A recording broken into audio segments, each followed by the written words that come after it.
Bonjour à toutes et à tous. J'espère que vous allez bien, que vous avez bien dormi. J'espère que vous m'entendez. Donc, si possible, écrivez dans les commentaires si tout se passe bien, si vous m'entendez. Alors, je me présente. Moi, c'est Martina Ronchi de l'Académie européenne de manga. Donc, la petite vidéo que vous voyez à côté. Ok, ah ben merci. Parfait, vous êtes au taquet. Ok, donc qu'est-ce que c'est? C'est comme le nom l'indique, une académie de beaux-arts qui se concentre sur le manga. Donc du point de vue graphique, on travaille vraiment voilà, 100% manga. En revanche, il y a aussi le côté européen qui est très très important pour nous. Donc on ne va pas vous transformer en petit japonais, tout simplement parce qu'on ne peut pas. Notre but est vraiment de former des auteurs ou des animateurs qui puissent travailler avec la technique japonaise en Europe. Ah, bonjour Pascal, je vois que j'ai des étudiants qui arrivent.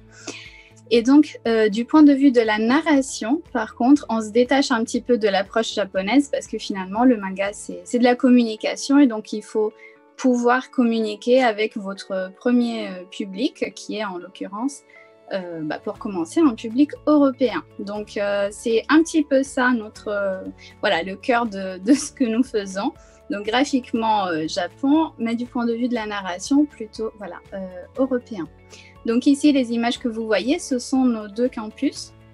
On a des cours introductifs, aussi bien l'été, donc une semaine très, très intense où vous vivez sur place, vous vous réveillez très très tôt le matin et puis vous suivez pas mal d'heures de cours et puis un cours académique, donc post-bac, un cours vraiment universitaire sur 3 ans, toujours dans donc ces deux campus que vous voyez. Il y a du traditionnel, il y a du numérique, mais on commence toujours par le traditionnel. C'est un peu ça que je vais vous montrer aussi aujourd'hui. Je vais vous montrer quelques techniques, voilà. Quelques outils qu'on utilise dans le manga pour les techniques vraiment traditionnelles.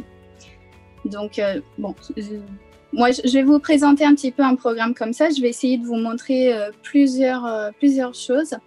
N'hésitez pas dans le chat, puisque je l'ai en face de moi et je peux bien le voir, à me poser des questions. S'il y a vraiment des points que vous voulez voir, c'est l'occasion, posez des questions. Et après, je serai aussi disponible sur Discord jusqu'à midi.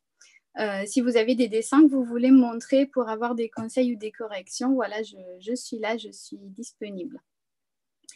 Donc voilà, juste avant de commencer le cours, je vais aussi vous présenter les deux autres volets de l'école, c'est-à-dire la maison d'édition et la petite boutique qu'on a.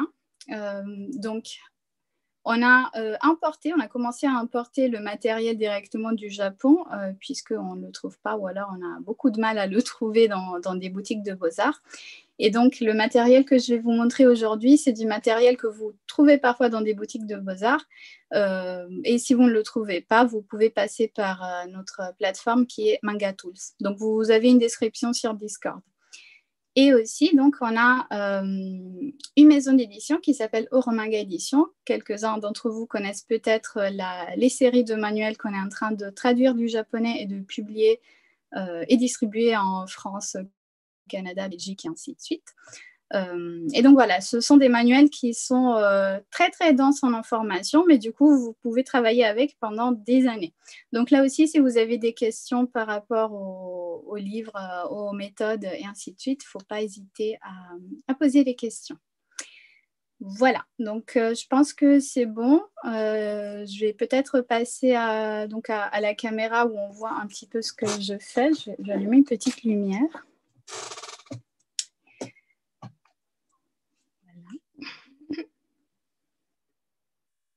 Ok. Ah, parfait, d'accord. Donc, on va commencer. Je vais juste tester pour voir si on voit bien. Vous me dites si vous voyez ce que je suis en train de faire ou pas. Sinon, je vais prendre un petit stylo. Est-ce qu'on voit? Bon, déjà, je peux peut-être centrer un peu plus. Voilà. Dites-moi, vous voyez un petit peu les traits que je suis en train de faire?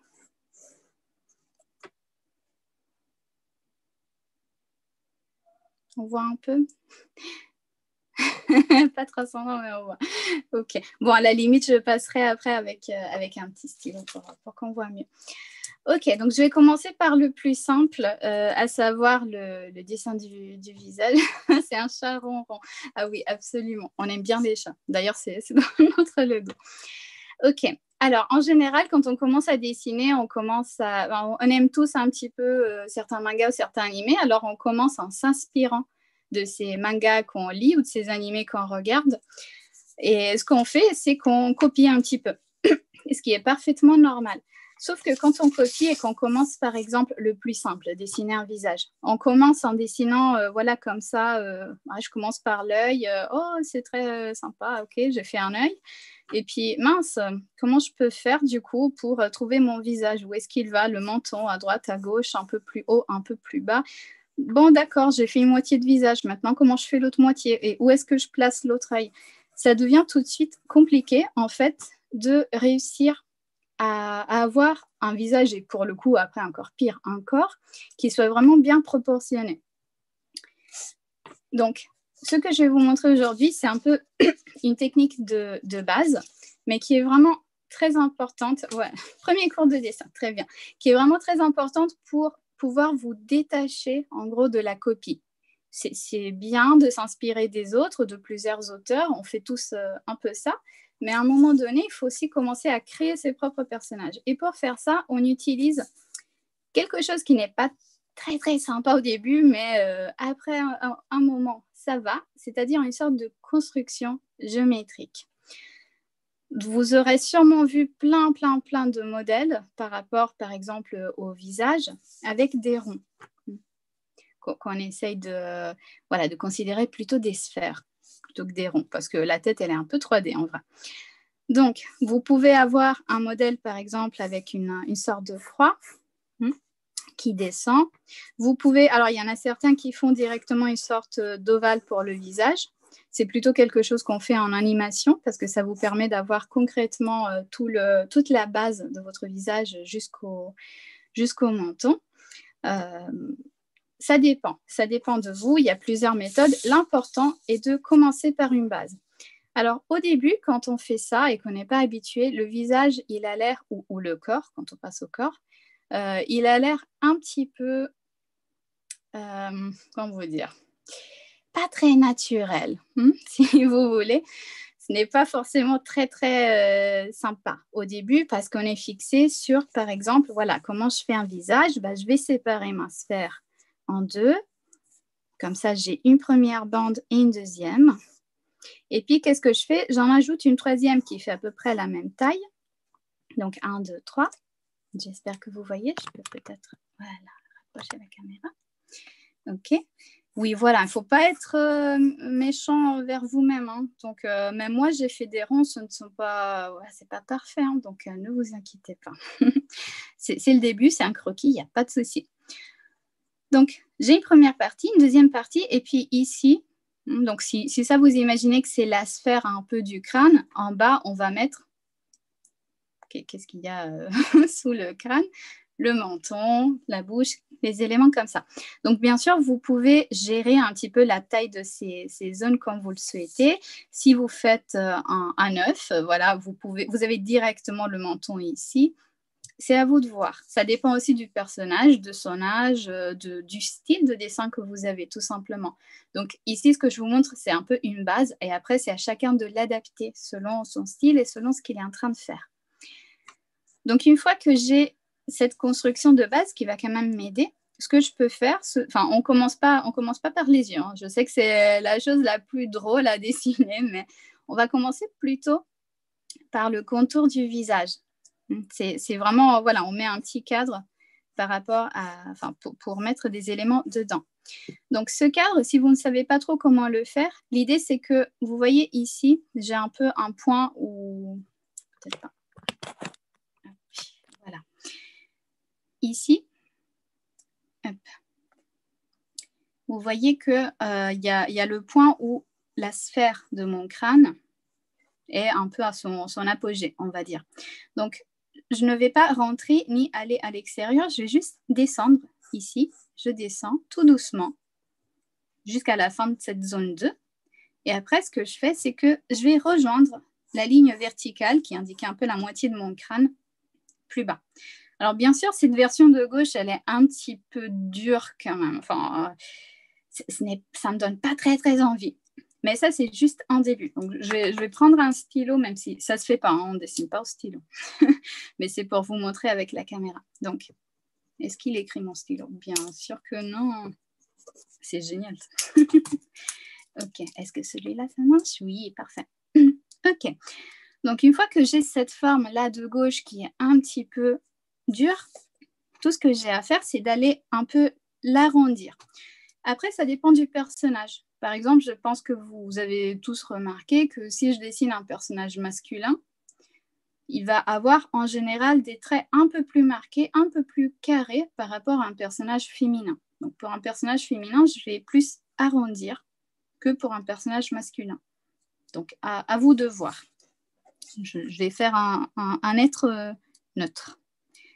Donc l'essentiel, c'est que, quel que soit votre choix, ce soit le plus symétrique possible. D'accord? Donc ce que vous faites à gauche ou à droite, vous essayez de le reproduire de l'autre côté. D'accord? Donc ici, par exemple, j'ai fait la partie un peu de la joue un peu haute. Donc maintenant, sur la droite, je vais essayer de refaire la même chose. Voilà, je remonte tranquillement. J'espère que je ne vais pas trop vite. Vous me dites, je vois qu'il y en a qui dessinent déjà, d'autres pour qui c'est la première fois. En tout cas, suivez votre propre rythme et allez-y tranquillement. Ok, c'est parfait. Merci. Ok, donc une fois que vous avez la forme de votre visage, plus ou moins arrondi, plus ou moins carré, on va commencer à insérer les éléments à l'intérieur. Donc, qu'est-ce qu'on a dans le visage? Les yeux, les sourcils, le nez, la bouche. Et il ne faut pas oublier aussi les oreilles et le cou. D'accord? Donc, pour s'aider, quand on commence, on peut ajouter d'autres guides, en plus de ceux qu'on a déjà ici. Alors, les yeux, en général, ils sont dans la zone 2, plus ou moins haut selon l'âge du personnage et votre style. Oh non, vous êtes déjà perdu. Non, non, non, allez-y, courage. Alors, on va séparer cette zone 2 en deux parties. On trace une petite ligne. Cette ligne, en général, c'est la ligne de centre des yeux. Mais vous pouvez aussi l'utiliser comme ligne de base pour poser les yeux dessus. OK? Donc, il ne faut pas hésiter quand on débute à s'aider un petit peu avec ces petites lignes qui vont nous aider justement à placer un œil.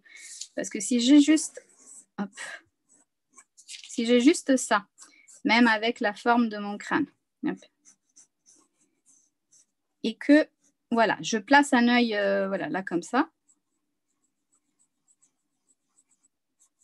avec le style que vous voulez, après, je peux avoir des difficultés à placer l'autre.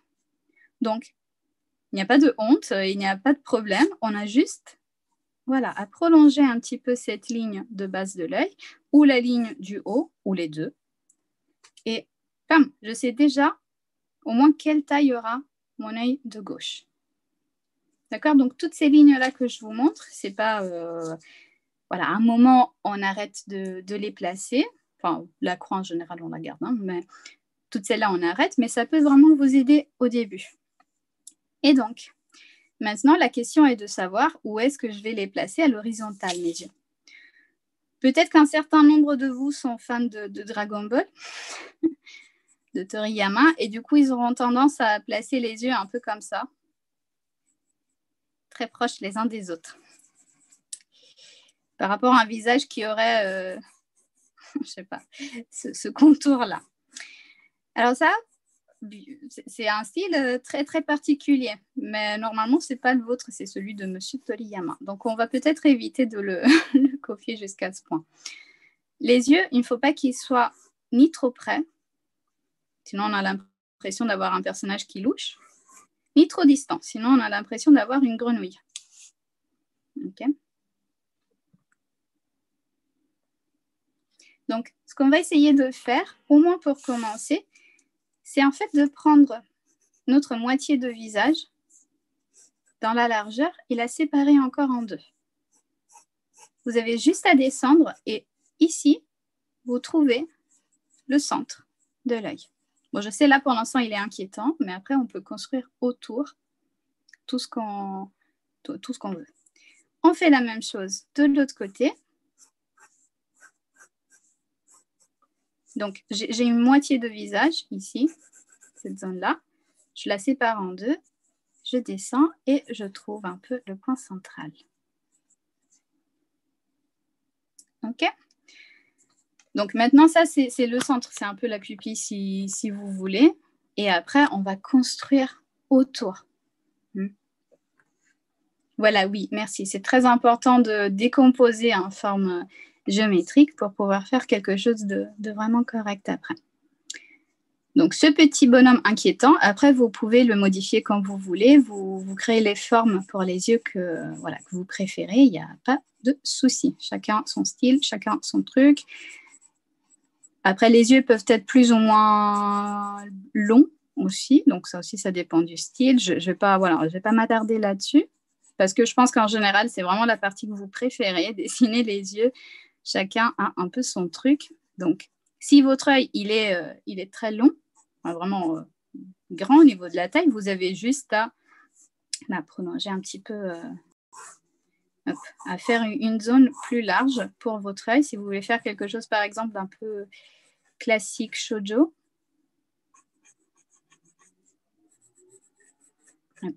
Bon, avec, bien sûr, faut pas avoir peur de mettre un peu d'épaisseur sur les paupières. C'est vraiment ça qui va faire un peu détacher les yeux du reste du dessin.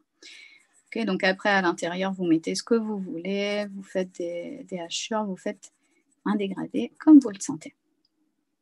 OK? Donc, en général, à l'intérieur de l'œil, on a la pupille, donc un petit point noir, un petit reflet de lumière qui est du même côté des deux yeux. Il ne va pas aller à droite sur la droite et à gauche sur la gauche, sinon ça fait un peu bizarre. Et après, vous vous amusez, vous remplissez comme vous le sentez ou vous ne le remplissez pas, ça va déjà. J'espère que ça va jusque-là. Autre petite astuce, n'hésitez pas à ajouter une petite ligne parallèle juste au-dessus des yeux par rapport au trait que vous avez fait pour les cils. Désolée, là, je fais ça tellement vite que c'est un peu brouillon. Donc, un petit trait comme ça qui va donner vraiment la profondeur de la paupière. Okay. On est toujours sur l'idée de créer quelque chose de 3D, même si le personnage, il est en fait en 2 dimensions. Pour les sourcils, en fait, alors, pour les personnages féminins, on a tendance à les placer un peu plus haut et avoir des traits plutôt fins. Ah, pardon, vous ne voyez pas la ligne? Okay. Je ne sais pas si c'est assez. Donc, je vais la faire en rose. Allez. Voilà, c'est un peu ça. Juste au-dessus des yeux, souvent, dans les mangas, si vous regardez, pas dans les animés parce que c'est un peu compliqué, mais dans les mangas, vous avez souvent une petite ligne au-dessus, voilà, qui vous permet de voir de simuler un peu la paupière, donc vraiment la profondeur de l'œil. Ok, ensuite, je vous disais, pour les paupières, non, qu'est-ce que je raconte? Pour les sourcils, vous pouvez donc les placer sur la ligne qui séparait la zone 1 et la zone 2, ou alors un petit peu plus bas pour des garçons, en les dessinant plus ou moins épaisses. Donc souvent, les sourcils des garçons vont être épais, un peu plus épais, alors que pour les filles, on a tendance à dessiner un trait qui est plutôt fin. Donc, vous faites comme vous voulez. Alors, oui, bien sûr, il y a des mangaka qui dessinent des personnages dans un style réaliste, tout à fait. Ça ne change pas la construction. Donc, ce que je vous montre, et après la construction du corps, par exemple, ce sont les mêmes règles. C'est d'ailleurs comme ça qu'on faisait déjà dans la Grèce antique, enfin, pas pour le visage, mais pour les corps, pour faire des statues. Et les statues grecques, je pense que vous voyez tous que c'est très, très réaliste. Donc, en fait, ça, c'est juste une manière de simplifier le visage, mais après, vous avez juste à dessiner, par exemple, bon, je vais effacer ce truc-là. Vous avez juste, par exemple, à dessiner des yeux qui sont plus petits, qui suivent plus la forme de l'œil humain. Hop. Mettre plus de traits. Bon, là, on n'est pas encore arrivé là, mais on peut tout à fait utiliser un style réaliste avec ce type de construction-là. Ce n'est pas la construction de base, c'est comment vous simplifiez et vous stylisez les éléments que vous mettez dessus. Donc, moins il y a de traits, donc plus le personnage va avoir l'air jeune, ou forcément, si on agrandit un peu les yeux, il fait un peu plus manga que réaliste. Non, je ne dis pas ça, mais si vous regardez Berserk, c'est un manga et c'est tout à fait réaliste. Ou pas mal de shonen, Gantz, trucs comme ça. Donc oui, il n'y a vraiment pas de souci. Le manga, ce n'est pas qu'un style, il y en a plein. Et vous adaptez comme vous le souhaitez, vraiment. Donc juste, le fait d'avoir une construction de base, ça vous permet de ne pas vous tromper, d'avoir quelque chose qui est symétrique, qui est bien équilibré. Et alors là, on est juste en train de faire un visage. Mais quand on part sur un corps, si on n'a pas de construction, c'est très simple d'avoir, par exemple, je ne sais pas, toute la partie du haut du corps qui est énorme par rapport au bas. Et c'est dommage, du coup. Voilà. Donc, ces types de constructions, on les applique après et chacun avec son style, il en fait ce qu'il veut. Donc, hop, je vais faire l'autre. Voilà. Je continue, n'hésitez pas si vous avez d'autres questions. Alors, cette ligne verticale qu'on avait utilisée pour l'œil, on peut aussi l'utiliser pour le cou.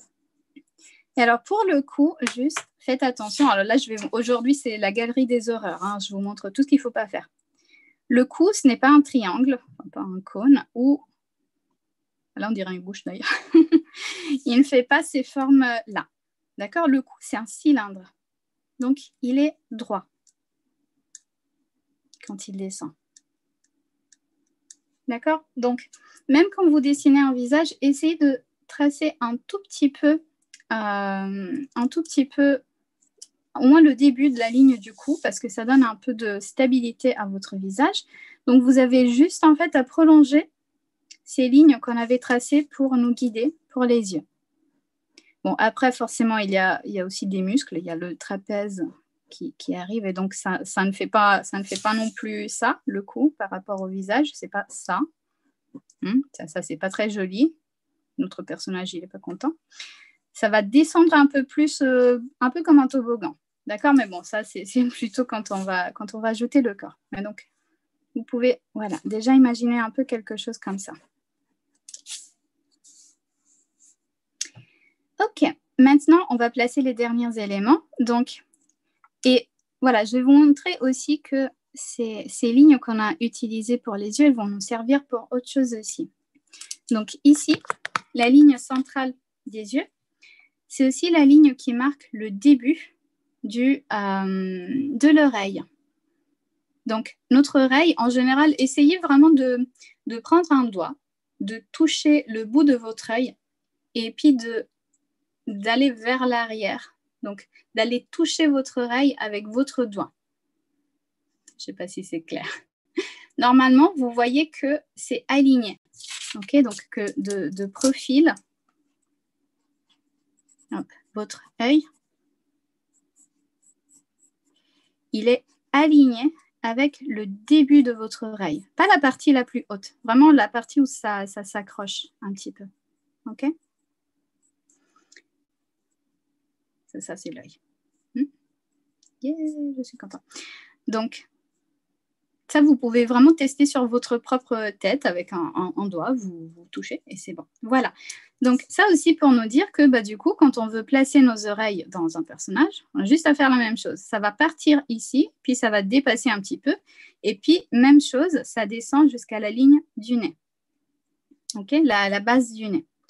Bon, après, il faut aussi savoir que les oreilles, par exemple, n'arrêtent pas de pousser toute notre vie. Donc, à la fin, on devient un peu des petits bouddhas avec de longues oreilles.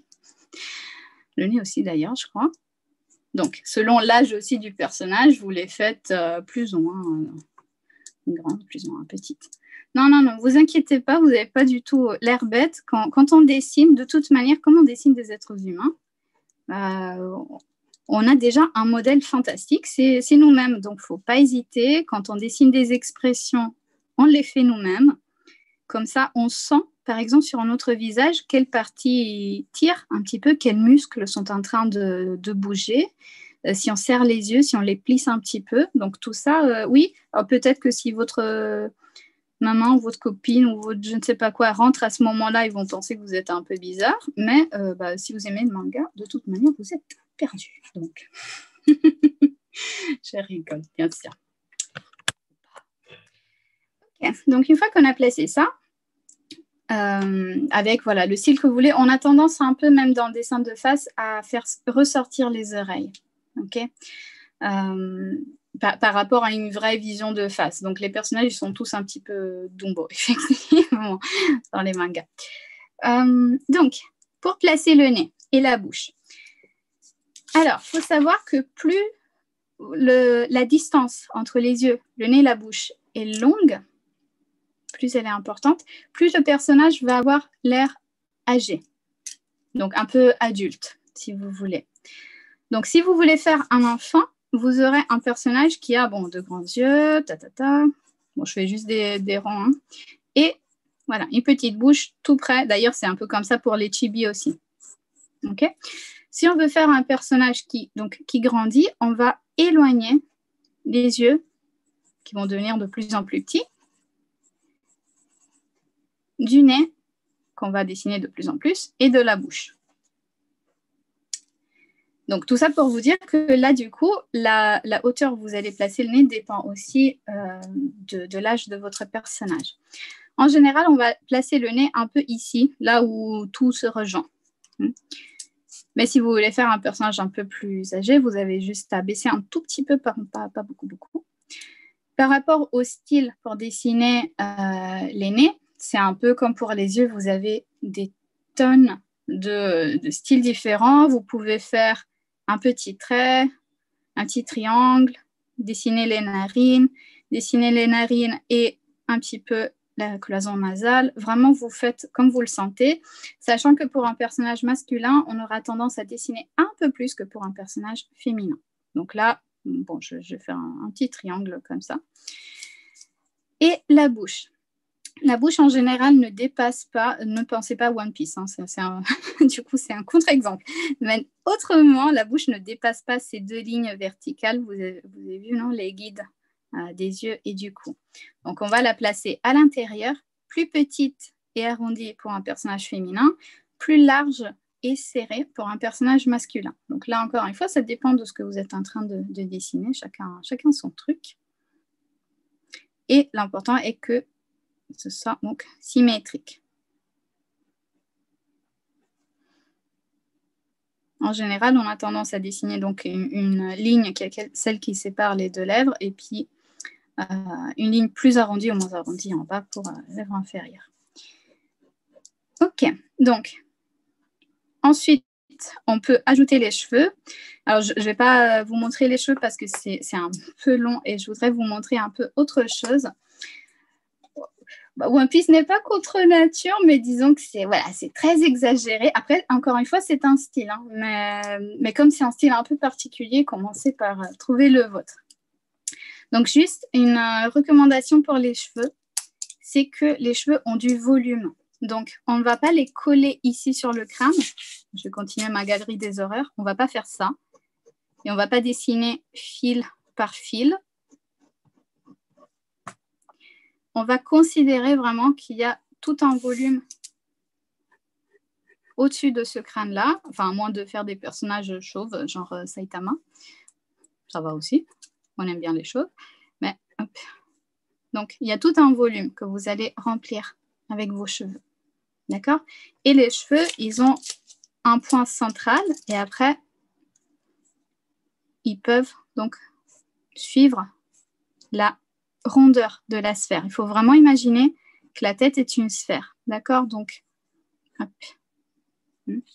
Et plus ils sont courts, plus ils auront tendance à partir un peu à droite et à gauche. plus ils sont longs, plus il y aura de gravité, donc ce sera plus facile qu'ils descendent vraiment tout droit.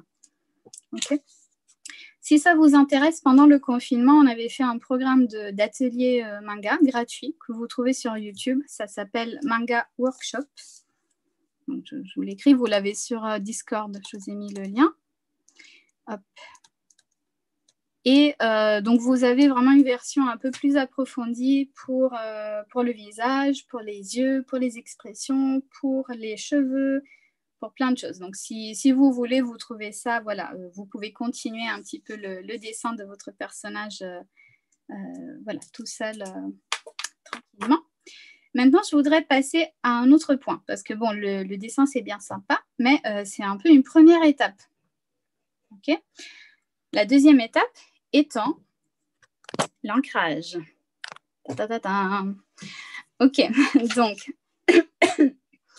Autant pour dessiner, vous pouvez vraiment utiliser ce que vous voulez. Moi, j'utilise un critérium parce que c'est plus propre que d'aller à chaque fois tailler la mine, et une gomme qui fait qu'un résidu. Quand on gomme, ça va laisser qu'un seul petit résidu. Donc, c'est plus facile, c'est plus propre au final. Autant, voilà, il n'y a pas, enfin, ce n'est pas le crayon magique qui va changer votre vie. Donc, vous prenez vraiment ce qui vous convient le plus. Autant pour l'ancrage, c'est un peu plus particulier. C'est vraiment l'une des grosses caractéristiques du manga. Donc, ça, c'est important vraiment de le voir. Parce que, je vous ai dit, on n'encre pas au stylo. D'accord ? Et alors, autant, encore une fois, dans la BD, par exemple, franco-belge ou même italienne ou enfin, européenne en général, on a tendance à ancrer avec... Bon, soit des stylos, effectivement, soit... Pardon, j'ai un câble qui traîne, qui est un peu pénible. Je vais l'enlever. Voilà. Donc, soit avec des stylos, soit avec des pinceaux. C'est quelque chose qu'on faisait aussi avant dans le manga. Donc, bien évidemment, au début, si vous regardez vraiment les premiers mangas, même ceux des auteurs vraiment vieille école qui sont encore en vie, bah, c'est ancré au pinceau. Mais c'est quelque chose qu'on ne fait plus parce que déjà, ça demande une maîtrise quand même du trait qui n'est pas évidente. Et en plus, parce que le trait, il est vraiment épais au final. Enfin, alors, on peut avoir des traits plus fins et tout ça, mais ce n'est pas le but. Ce n'est pas ce qui se fait vraiment le plus dans le manga. Ce qu'on utilise le plus, ce sont des plumes. Donc là, vous allez revenir dans le passé avec moi. On va plonger un petit peu dans le passé avec le petit calepin. Donc, avec des petits outils comme ça, qu'on met sur un porte-plume et qu'on va insérer dans une bouteille d'encre. Je vais peut-être prendre une plume un peu plus large pour que vous voyez mieux. Peut-être que certains d'entre vous, je ne sais pas si vous aimez Bakuman ou d'autres mangas comme ça, peut-être que vous avez entendu parler de la G-Pen. Je pose la question pendant que je prépare. Hop. La fameuse G-Pen. Hop. Donc, la G-Pen, c'est ça. Si j'arrive à montrer, on dirait les trucs de make-up des années. Hop. Voilà, j'espère qu'on voit bien. Donc, pour le manga, on utilise ce type d'instrument pour l'ancrage. Donc, c'est une plume qu'après vous enlevez, comme vous venez de le voir. Vous en mettez une autre plus fine pour les traits plus fins. Pourquoi ça ? Parce que, en fait, cette plume, par rapport à un stylo, elle a une caractéristique qui est vraiment géniale, c'est qu'elle s'écarte. Alors là, je ne suis pas du tout sûre qu'on voit ça à l'écran. Mais vous voyez la pointe, là, je l'ai un peu écartée.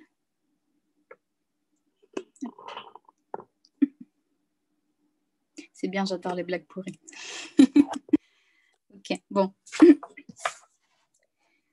Ok, voilà. Donc, ça, en fait, ça nous permet, du coup, juste d'appuyer pour avoir un trait un peu plus large que le trait qu'on pourrait avoir avec un trait plus fin. Donc, je vais juste vous montrer rapidement. Ok. Du coup, je plonge ma plume jusqu'à la moitié. En général, il y a un petit rond au centre. Je le plonge jusqu'à la moitié, pas tout, parce que sinon, de toute manière, l'encre sèche et ça ne sert plus à rien. Hop. Et du coup, donc je peux faire des traits. Plus je suis légère, plus ça va être fin. Du coup, il faut que je reprenne un peu. Plus j'appuie, plus il faudra reprendre de l'encre, bien sûr. Mais vous voyez, plus c'est épais. Donc ça, c'est exactement la même plume. C'est juste la pression que j'exerce sur ma main. Plus j'appuie, plus les deux parties donc, de la pointe s'écartent et plus, du coup, je peux avoir un trait qui est épais. Alors, les pigments microns. Alors, tout ce qui est petit stylo un peu genre... attendez, je vais vous en montrer. Un peu genre ça, les multiliners. Pas pour le manga. Enfin, pas pour des planches en noir et blanc, des pages d'un manga. On peut les utiliser, par exemple, pour la coloration. Bien sûr, vous avez votre dessin, vous calquez avec ça. Hop. Enfin, vous ancrez avec ça. C'est fait pour. Ça, par exemple, c'est fait, c'est copique, donc ça tient, ça résiste quand on passe dessus avec des feutres à base d'alcool. Mais ce n'est pas le but. Pour du noir et blanc. Pour du noir et blanc, et même pour la coloration, à la base copique, ça vient de copie. Le fait de copier, de faire une photocopie, quand on fait la coloration, on fait l'ancrage vraiment avec la plume. Alors, les plumes, quand je vous disais pour le matériel au tout début, alors, nous, on les propose sur Manga Tools, qui est la boutique de l'école. Parfois, vous les trouvez aussi dans des boutiques de beaux-arts. Alors, toujours attention aux contrefaçons chinoises. Je suis désolée, j'aime beaucoup la Chine, mais il y a des contrefaçons aussi des plumes. Alors, une plume coûte 1 €, 1,50 €. Donc, franchement, c'est pas non plus... Voilà, vous n'êtes pas à 10 centimes près. Autant prendre du bon matériel qui fonctionne. Donc, ça, pour les plumes, les 3 marques que je peux vous conseiller sont Nikko, Tachikawa et Zebra. Donc, ça, ce sont les marques. Et les 3 proposent, on va dire, les 3 plumes de base. La G-Pen, qui est celle que je vous montre là, celle qui est un peu la plus flexible, celle qui est vraiment hyper utilisée dans le shonen, seinen, même les shoujo, etc. La Maru Pen, qui est celle qui est un peu toute petite et donc qui va nous aider à faire des traits extrêmement fins, par exemple les cheveux, les yeux, etc. Et puis, éventuellement, la Saji Pen, qui est une autre plume qui est plus facile d'accès pour les débutants par rapport parfois à la G-Pen et qu'on utilise aussi beaucoup dans les shoujo ou dans les décors parce que ça permet de faire des traits plutôt homogènes assez facilement. Par rapport à l'encre, ce que je peux vous conseiller, donc ça, ce sont les plumes.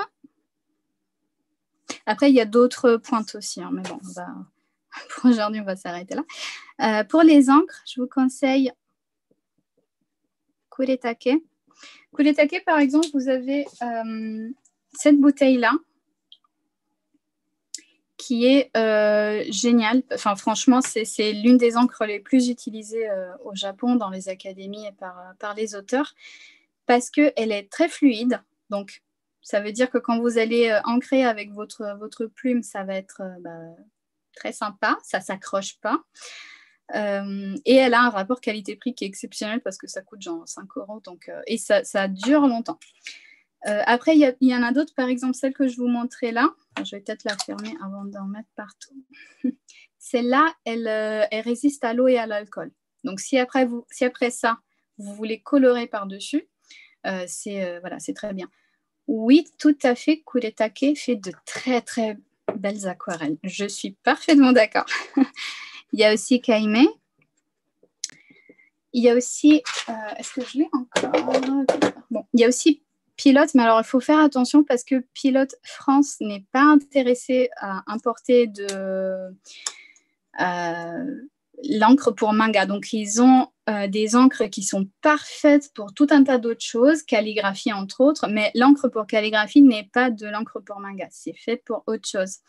Donc, voilà. Encore une fois, je vous conseille juste de regarder sur Manga Tools, histoire de savoir quel matériel on peut utiliser.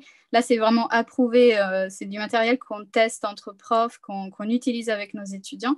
Donc, ce que vous trouvez là, vous êtes sûr que c'est bon pour le manga. Et après, vous allez chercher aussi dans les boutiques de beaux-arts à côté de chez vous. Et comme ça, vous voyez si ça correspond, vous êtes sûr, vous pouvez l'acheter vraiment. Bon, vous ne connaissez peut-être pas, mais un peu les mains dans les poches. OK. L'encre ne change pas de couleur avec le temps, ça reste bien noir. Alors, l'encre pour manga, ça reste bien noir. Si c'est pour la coloration, en général aussi, il y a des encres qui sont plus ou moins brillantes, d'autres qui sont un peu plus opaques. Quand vous faites de la coloration aussi, il faut faire attention, il ne faut pas, en principe, exposer son dessin au soleil. Parce que ça va faire perdre de la couleur et tout ça. Donc, si votre idée, c'est de l'exposer, vous avez toujours des produits. Et là, par contre, vous allez vraiment sur des produits européens. Il y a zéro souci pour fixer la couleur. D'accord? Donc, si vous faites des aquarelles, par exemple, et vous voulez les accrocher, vous avez des produits, par exemple, de Sennelier. C'est une marque française nickel. Donc, vous prenez ça, vous fixez la couleur et vous êtes tranquille. Et oui, bien sûr, on peut faire tout à fait du manga avec l'aquarelle. Je pense que vous connaissez tous le studio Ghibli, donc Totoro ou des choses comme ça. Les décors qu'ils font, c'est de la gouache. La gouache, c'est une technique européenne. Donc, il faut être aussi un petit peu fier de ces traditions. On a beaucoup de belles choses en Europe qui sont parfaitement utilisées dans le manga aussi. D'accord? Des cadres avec filtre. Waouh! Je ne connaissais pas ça. Vous voyez, je ne suis pas assez technologique, moi. Je suis restée un peu vieille école. Mais oui, voilà. Donc, vous avez aussi des cadres pour protéger les couleurs. Donc, par rapport à l'ancrage, il y a juste... Donc, je vais vous montrer vite fait ce que ça peut donner sur un dessin, sur un personnage, pour vous donner quelques petits conseils pendant que je fais ça. Donc, ici, j'ai imprimé un dessin avec la couleur cyan. C'est une couleur C-Y-A-N. C'est une couleur qui, oh mon Dieu, il y a des reflets partout. Les pauvres, ça doit être pénible pour vous. Désolée. C'est une couleur qui disparaît une fois qu'on fait une photocopie en noir et blanc ou un scan en noir et blanc. C'est pour ça que quand vous avez aussi le fameux crayon bleu, s'il n'est pas vraiment bleu, mais qu'il est couleur cyan, hop. Bon, c'est très, très clair, mais je pense que vous pouvez voir. Donc, cette couleur-là, tous les traits que je suis en train de faire là, ils disparaissent après, quand je suis en train de faire mon scan ou ma photocopie. OK. Donc, je continue juste pour vous montrer un petit peu, du coup. Donc, avec l'ancrage, vous pouvez vraiment donner un peu de relief à votre personnage. Donc, ce qui est important, et c'est pour ça que c'est bien d'utiliser des plumes par rapport à des stylos, c'est que, voilà, j'appuie un peu plus et mon trait devient plus épais. Du coup, même sur un dessin qui est assez détaillé, le visage de mon personnage, il va ressortir. Okay, le visage ou d'autres parties, le corps par exemple. Donc, c'est un peu ça l'idée avec la plume, c'est d'essayer d'appuyer un peu plus sur ce qu'on veut faire ressortir et d'être très, très léger sur les traits qui sont plus des détails. Alors, le scanner ne capte pas le bleu, donc le cyan plutôt. Attendez, je vais écrire parce que ce n'est pas tout à fait pareil. Quand vous faites des scans ou des photocopies en noir et blanc, si vous les faites en échelle de gris ou en couleur, bien sûr, il va le voir. Donc, juste, vous mettez en noir et blanc et alors là, il n'y a plus de souci. Donc, juste pour vous montrer une autre chose importante par rapport à l'ancrage, c'est qu'il faut tourner la feuille. On est habitué, quand on fait de l'aquarelle, des huiles, etc., à fixer la feuille à la table. Or, ici, ce n'est pas du tout ce qu'on doit faire. Parce que pour l'ancrage, mon Dieu, il y a vraiment un reflet. Pour l'ancrage, l'important, c'est que votre main soit à l'aise. Ce n'est pas la feuille qui doit être à l'aise, c'est vous. D'accord? Donc, vous êtes à l'aise avec un trait comme ça, du bas vers le haut, et bien vous faites toujours la même chose et vous tournez la feuille pour suivre votre main. Si votre main est forcée dans des positions pas pratiques, bah, votre ancrage, il ne va pas être terrible. Donc, tournez tranquillement. Moi, j'ai tendance à commencer toujours par le visage du personnage quand j'ancre un dessin ou même une planche, s'il y a un visage. Je ne sais pas pourquoi. Vous pouvez tout à fait commencer par autre chose. Il n'y a pas de souci, il n'y a pas d'ordre particulier à suivre par rapport aux éléments. En général, donc, les traits à l'intérieur du visage, on les fait avec une plume fine, par exemple la Marupen. Là, je suis en train d'utiliser la G-Pen. Mais encore une fois, ça dépend de la taille du dessin, ça dépend de votre style, ça dépend de plein de choses différentes. Au fur et à mesure que vous maîtrisez de plus en plus de plumes, par exemple, vous pouvez aussi en utiliser plus qu'une ou deux par rapport à toute la gamme qui existe. Mais pour faire... j'arrive pas à parler.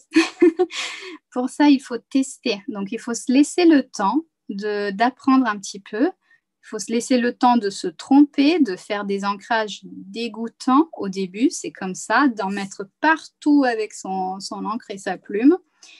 C'est un peu ça aussi. Hein. Dites-vous que voilà, vous êtes un vrai dessinateur quand vous avez des taches d'encre sous les pieds alors que vous étiez en chaussettes pendant que vous encriez. Ok, donc vraiment, il ne faut pas se mettre la pression. De toute manière, voilà. Il n'y a pas, en fait, dans le manga, comme je dirais partout, mais bon, parfois, on pense que le manga, c'est différent. Il n'y a pas de grande astuce secrète. Ok, il y a quelques outils qui sont spécifiques, il y a quelques techniques qui sont spécifiques, mais après, il n'y a pas le grand secret qui va vous rendre super bon en une nuit. Le seul secret, c'est qu'il faut en faire plein. Vous êtes mauvais en ancrage, bah, il faut beaucoup ancrer. Vous êtes mauvais en anatomie, bah, il faut beaucoup dessiner. C'est tout. Plus vous vous entraînez, plus vous allez vous améliorer. Je sais que ça paraît hyper bête, mais souvent, quand on est même face... je ne voulais pas raconter, mais en général, au mois de septembre, sauf cette année, merci Covid, on part au Japon avec nos étudiants et on a souvent des ateliers donc, avec des mangaka, des auteurs, des assistants, etc. Et l'une des questions qui ressort souvent de la part de nos étudiants, c'est... donc, on montre par exemple un effet et on entend les étudiants demander « Ah, combien je dois en faire avant d'être bon, avant de savoir le faire et tout ?» Bah, plein. Il n'y a pas de chiffre miracle, il n'y a pas de secret. Il faut s'entraîner toute sa vie. Et puis, plus on s'entraîne, plus on devient bon. Et moins c'est pénible aussi. Au début, l'ancrage, ça peut être un peu pénible. Comme tout, hein, le dessin, l'anatomie, les trames, etc. Et au bout d'un moment, on y prend goût, on s'amuse. Et tout devient un peu plus sympa. Ok, donc, bon, je ne vais pas vous embêter avec moi qui ancre pendant 20 minutes parce que c'est pas drôle. Ok, juste, du coup, par rapport aux plumes, retenez quelques petites infos. La première, c'est qu'on ne va pas mettre toute la plume dans le pot d'encre. Il faut y aller doucement. Vous mettez jusqu'à la moitié. Ensuite, n'hésitez pas donc au début à vous entraîner à tester un petit peu l'épaisseur donc, de votre plume, le type de trait que vous pouvez faire, plus ou moins fin, plus ou moins épais. Okay, et puis, tournez la feuille tout le temps. Oui, non, il n'y a pas de technique secrète, tout comme l'ordinateur ne dessine pas pour vous. Hein. Donc, nous, c'est pour ça qu'on fait toujours apprendre les techniques d'abord à la main. Mais c'est vrai qu'on entend, un peu moins maintenant, mais au début, ah oui, tu as coloré avec l'ordinateur. Ah oui, c'est facile. Bah non, l'ordinateur ne colorie pas pour vous, c'est vous qui colorez. Alors, juste une dernière petite chose que j'aimerais vous montrer, en imaginant toujours donc le processus de... En fait, pour le manga, il faut imaginer un peu de parler d'instruments de musique. D'accord ? Si vous voulez devenir bon au piano ou à la guitare, il faut juste s'entraîner, sinon vous ne serez jamais très bon. Le manga, c'est pareil. C'est en faisant qu'on devient fait. J'adore tes blagues Coloriste Rainbow. Ça y est, on est sur la même longueur d'onde. Alors, la dernière chose que je voulais vous montrer dans l'optique, donc rapidement avant de laisser la plage horaire aux autres. Donc, voilà, on a fait notre dessin, on l'a ancré, c'est très bien. Donc, on imagine que ce soit toute une planche, hein, sinon on n'a pas le temps. Maintenant, dans un manga, vous avez toujours pas que du noir et blanc, vous avez du gris également. Vous avez des ombres, vous avez des textures. Dans certains mangas, un peu moins que dans d'autres, mais c'est juste une question de temps. C'est parce qu'ils ont une semaine pour faire 30 ou 40 planches. En une semaine, on n'a pas le temps de mettre des trames. Mais autrement, on les met. Par exemple, dans les seinen, on utilise beaucoup de trames parce qu'ils ont plus de temps pour faire leurs planches. Donc, qu'est-ce qu'une trame? Une trame, c'est une sorte de feuille, comme ça, adhésive. Là, je vous montre une petite, mais en général, elles font la taille de la feuille, donc c'est une taille B4. C'est plus grand que le A4 et plus petit que le A3. OK? Donc, ce sont des feuilles comme ça, et si vous observez, j'ai l'impression que ça lag un petit peu. Non, c'est peut-être mon ordi. Bon. Hop. En fait, vous avez une partie où il y a une trame qui est, enfin une trame, vraiment un dessin qui est imprimé dessus. C'est à droite que je tiens là, gris. Et une partie, c'est juste une feuille de protection. Donc, la trame, elle sert à quoi? Elle sert tout simplement à mettre du gris sur notre personnage.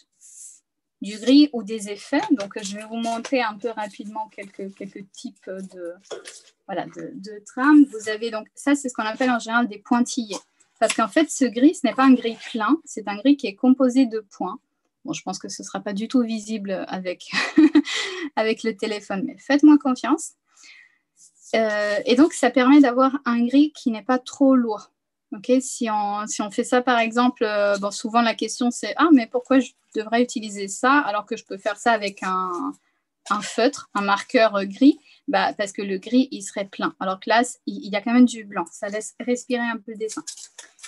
Il y a aussi des dégradés avec des versions pointillées ou des versions un peu plus sablées, plus ou moins foncées. Vous avez des effets. Vous avez... Voilà, je vous montre juste comme ça pour avoir quelques idées de... Voilà, il y a vraiment des tonnes et des tonnes de types de trames différentes, de petits arbres, etc.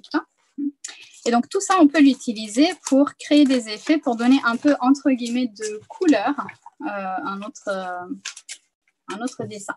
Donc, je vais vous montrer très rapidement, comme ça, après, je laisse la place à la battle de dessin. Comment on pose une trame? Alors, en général, ce qu'on fait, c'est qu'on pose la trame sur le dessin. On prend sa mine bleue.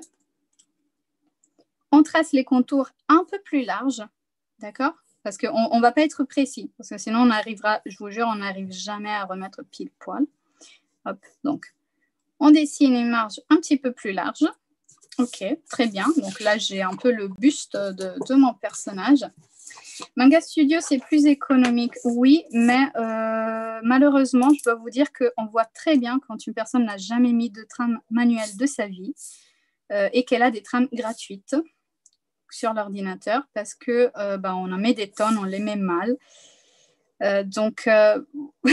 Voilà, bon, désolée, je suis un peu sèche, mais malheureusement, le problème, c'est que là, c'est vraiment un inconvénient de l'ordinateur et du fait de les avoir gratuitement.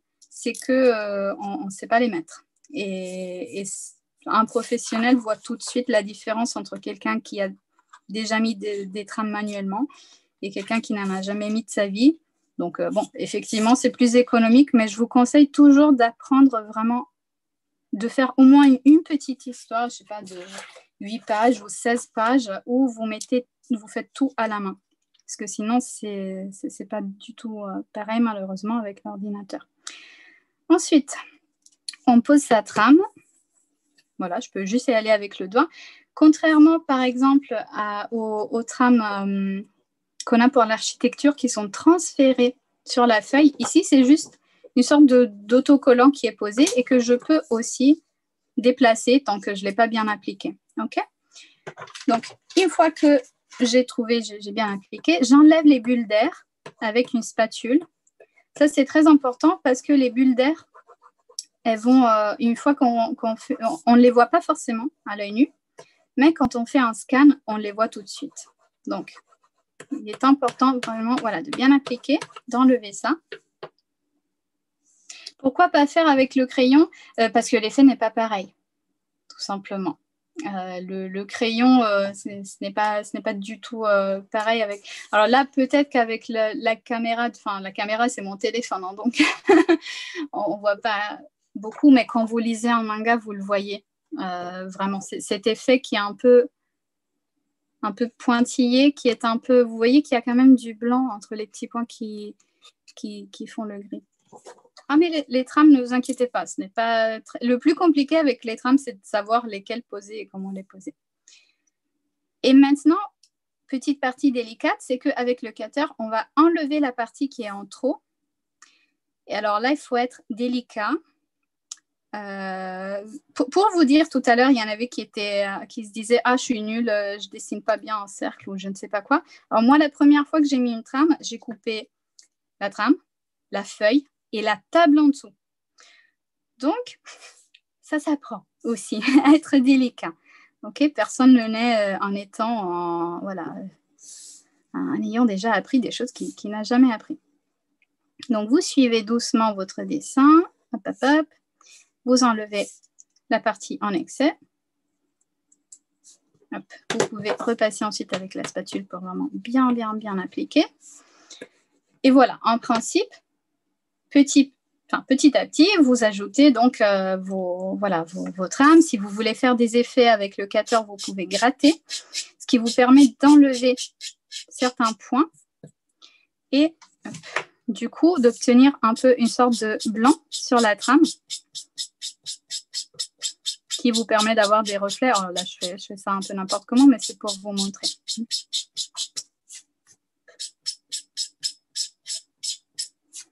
Ok. Donc, même une fois qu'on l'a posée, la trame, on peut la travailler. On peut obtenir des effets de lumière par-dessus. On peut superposer une autre trame après, ou la même trame, pour obtenir un effet encore plus foncé. Donc, en vrai, ce n'est pas si compliqué que ça. C'est plutôt amusant, mais encore une fois, il faut se donner le temps de tester, de voir comment ça fonctionne et aussi de faire des erreurs. C'est comme ça qu'on apprend.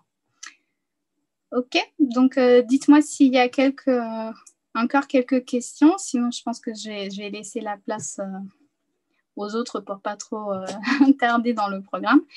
Si vous voulez et que vous avez des questions, je suis aussi sur Discord dans le stand 71.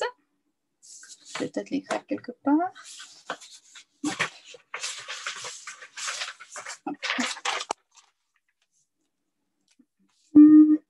Donc, si vous voulez me poser des questions ou me montrer vos dessins pour avoir un retour, c'est volontiers. Alors, l'école, le campus, il est en Toscane. Après, on fait des cours en ligne à distance et on est en train de mettre en place aussi le cours académique à distance. Et normalement, ce serait prêt pour la rentrée 2021. Donc, éventuellement, ça peut être depuis votre salon. Et sinon, on faisait des cours à Paris le dimanche, mais là, avec le Covid, c'est un peu chaud. Ce sera en ligne pour cette rentrée. Et sinon, c'est en Toscane, mais vous vivez dans le campus. Donc, finalement, ce n'est pas très important. Je veux dire, vous arrivez et puis vous êtes là tout le temps. Voilà. Moi, j'espère que vous vous êtes amusés, que je vous ai un petit peu réveillé et que vous êtes prêts pour la battle de dessin qui va suivre et les autres interventions. Il y a plein d'intervenants très intéressants. Donc, continuez de suivre le salon. Et je ne sais pas, je vous dis au revoir et à plus tard sur Discord si vous avez des questions.